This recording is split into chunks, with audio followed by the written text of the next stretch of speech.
Stop it. Guys, if you're doing these things, you're killing your confidence. In today's video, gents, 10 mistakes that sabotage your self-esteem. Starting this off, you're always seeking validation from other people. Now, there's nothing wrong with asking for advice. There's nothing wrong with asking somebody's opinion about, hey, how does this look? What do you think about what I'm doing here? But if you won't move unless you get validation from maybe a certain individual or a few people out there, yeah, you may trust their judgment, but oftentimes you start to rely on their judgment. And there's a big difference from seeking advice versus relying on advice because you can't make up your own mind. Gents, if you can't make your own decisions, if you don't understand that the only validation you need is truly from yourself, then you are in a weak position and it's going to sink your self-confidence. Next up, not developing skills that you're proud of and can support you. Now notice I didn't say follow your passions. I get why people say that, but here's the thing. We become passionate about things that we're good at. I met a guy the other day and he is passionate about cleaning. Yes, he's a janitor, but you know what? He specializes in cleaning banks and he is making a killing and he sells his services for 3 times what normal cleaners get. But guess what? Everyone that works for him, because he's got his own company, they've got a background check. They're basically tight-lipped. They're not going to talk about anything. They don't even talk about what banks they clean. All of this, guess what? That's what the banks want. And they're willing to pay top dollar for this very professional, great looking firm that comes in and gets the job done. And he's passionate about it because he really looks at what he's doing. He is helping. I mean, he works in the banking industry. Yeah, it may not be the sexiest part, but he's laughing all the way to the bank when he cashes those checks. The next mistake that saps your self-esteem, ignoring your health. So I have to admit, for years, I ignored my back issues and it ate at my self-confidence. I'd start making up excuses so I wouldn't have to go to the gym, so I wouldn't have to meet the guys at the Y and play basketball, all because I'm hiding a secret, which is I just simply was in pain. Now I have to admit, my back pain issues, relatively easy to talk about, pretty common, and I've been working on it with chiropractors, yoga, stretching, exercise. But what if your medical issue is embarrassing to talk about? Something like erectile dysfunction. Gentlemen, 52% of men deal with erectile dysfunction at some point in their lives. And to deal with that, gentlemen, I want to introduce you to Roman, the sponsor of today's video. Guys, I've talked about Roman before because I love what they do. Roman is making it easy to deal with ED online. Basically, Roman is a one-stop shop where licensed U.S. physicians can treat ED online. You can handle everything discreetly, and there are no waiting rooms, no awkward face-to-face conversations, or uncomfortable trips to the pharmacy. To get started dealing with ED today, all you have to do is go to getroman.com/RMRS and first, fill out a brief set of questions. Second, chat with a licensed U.S. physician who can diagnose ED. And third, get FDA-approved ED meds delivered right to your door in discreet, unmarked packaging.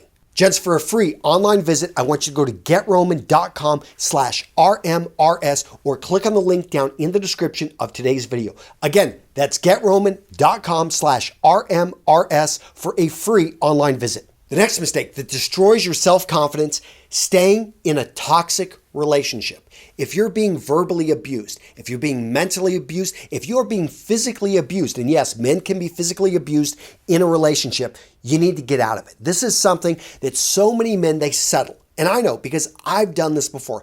I remember I was talking with a friend of mine and I was in a relationship and I said, you know what? She's better than I deserve. My friend Juliana, remember she said this to me. She looked at me. She said, don't ever say that. You are a good guy. You've got a lot going for you. You deserve a great relationship. And it's funny because I knew her in high school and I had really bad self-confidence in high school.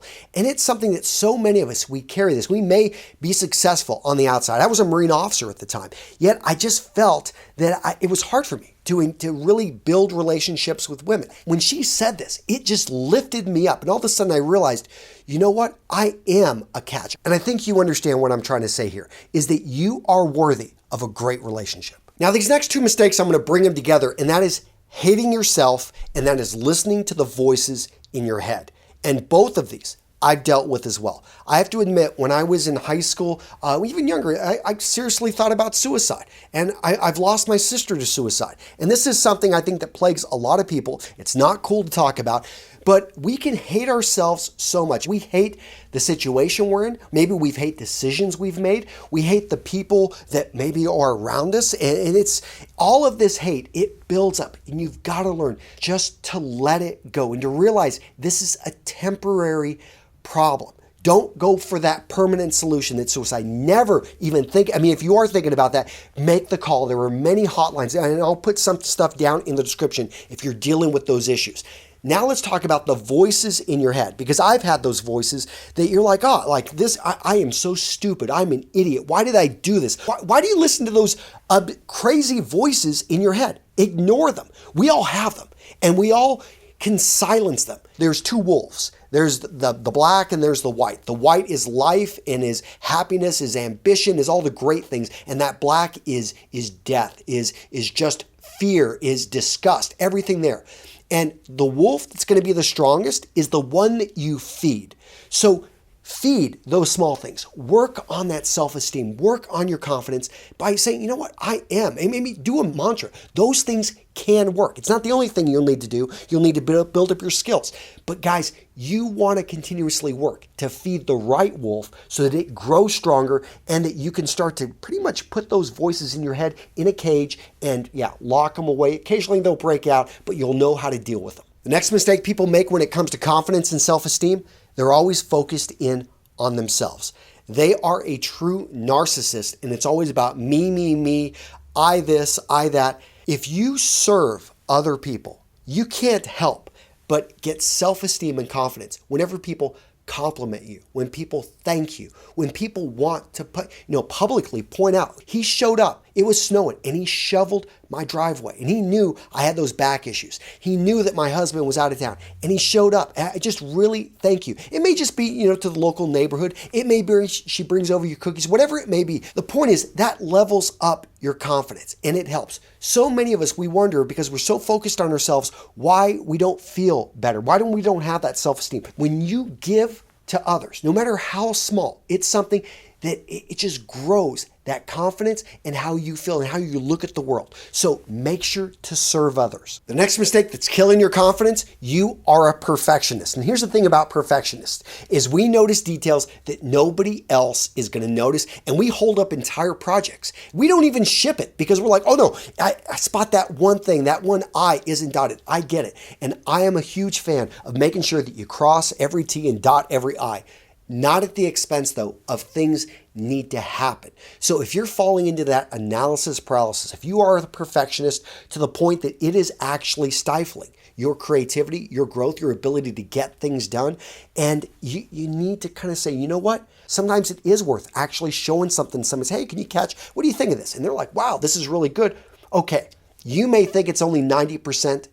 Ship it. Put it out there because it's important to make things happen, not always to be that perfectionist, because if you push it too much, it can really pull back. All of a sudden, when we realize we're slipping on deadlines, we're not getting things done because we're just wrapped in around this, we got our own perfectionist mindset that's holding us back. The next mistake that's killing your self-esteem, you're a snowflake. What I'm saying here is don't be overly sensitive. Don't be overly sensitive to politics, to religion, to what's going on with your family, what people are saying, what they're not saying. So many people, they spot all these problems that never come to fruition. Seriously, it's just they imagine all of these issues and it drives them into this negative mindset. And here's what happens. When you get scared, when you get upset, when you get frustrated, your mind shrinks. You get myopic. You're very narrowly focused. You can't see things. You got like blinders set up and you miss what's going on around you. This affects your ability to think. It affects your judgment. It affects your confidence. So how do you overcome the obstacle of being overly sensitive? Couple schools of thought here.